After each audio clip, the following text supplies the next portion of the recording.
국가의 법률이 있다면 지방자치단체엔 조례가 있습니다. 지방의회 부활 30주년 조례안의 의미와 내용을 살펴보는 조례톡 시간입니다. 세상을 바꾸는 새로운 출발, 오늘 준비한 조례안은 바로 이겁니다.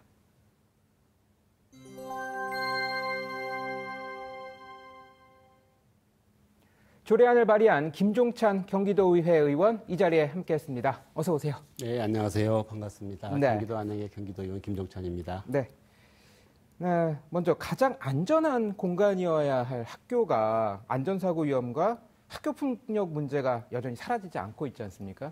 여전히 좀 아직까지 갈 길이 먼 상황이라고 보이는데 어떻습니까? 예, 학교 폭력은 청소년기의 피해자에게 큰 트라우마를 남기고 있습니다. 네. 현재 그 실태조사와 통계에 보게 되면 한 100여 명 중에 1명 정도가 학교 폭력의 피해를 당하고 있는데요.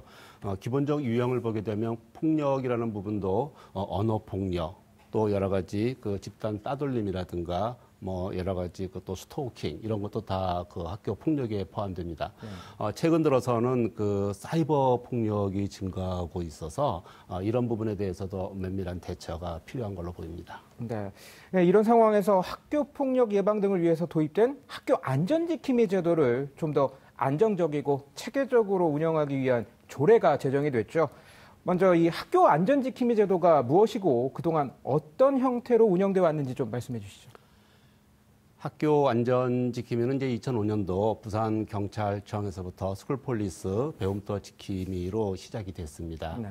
그리고 지금 그 17개 그 교육청 전국 모두 그 안전지킴이 제도를 시행하고 있는데요.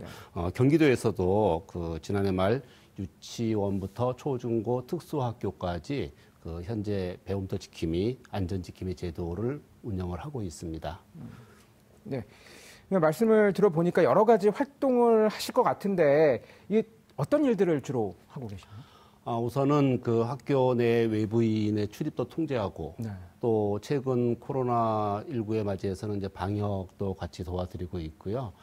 여러 가지 그 학교 내 사각지대에 그 안전지킴이가 활동을 함으로써 사전에 학교 폭력을 예방하는 기능도 가지고 있고 또한 앞으로 그 학교가 보다 안전하고 학부모로부터 신뢰받을 수 있기 위해서 안전지킴이란 제도를 그 거의 모든 학교에서 현재 그 시행하고 있는 중입니다. 네.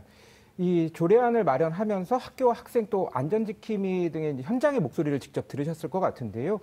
그 활동과 운영에서 어떤 어려움이 많았다고 그렇게 말씀들을 하시던가요?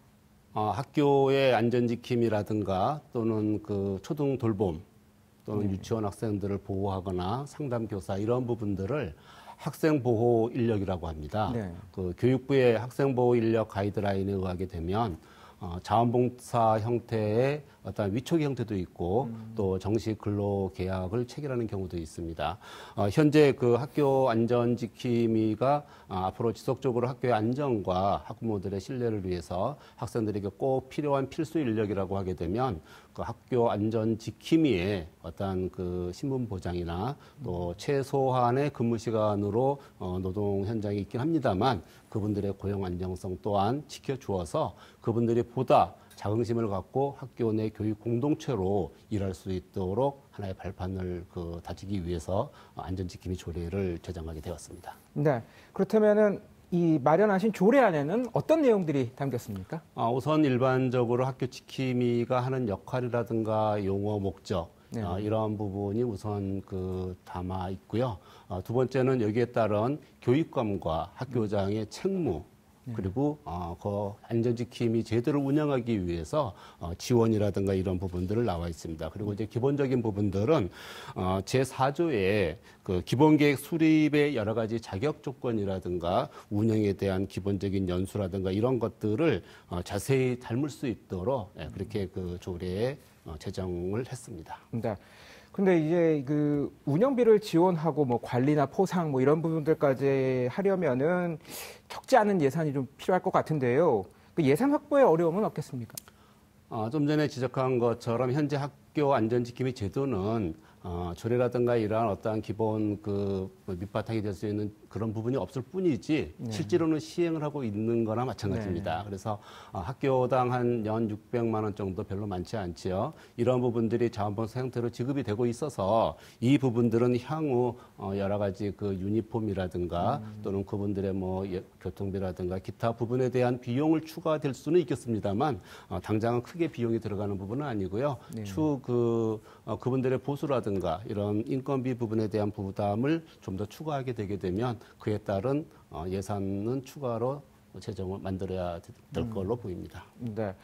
이제 학교 안전지킴이가 이제 조례를 통해서 좀 더 안정적이고 확대 운영되면 어떤 효과가 나타날 거라고 예상을 하고 계시나요?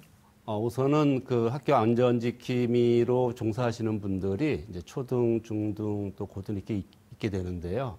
주로 그 연로하신 분이라거나 퇴직하신 분들이 많이 하고 있습니다. 이런 부분들은 이제 고용의 안정성과 보수의 수준과 관계가 되는데요.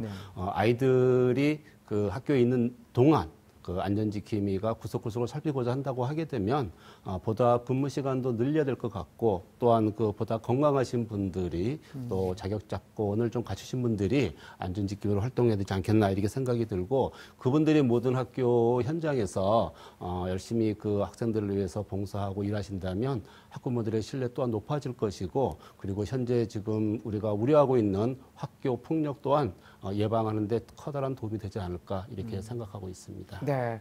자, 그럼 끝으로 의원님께서는 이제 교육기획위원회에서 활동을 하고 계신데 남은 임기 동안 목표라고 할까요? 어떤 계획을 갖고 계신가요?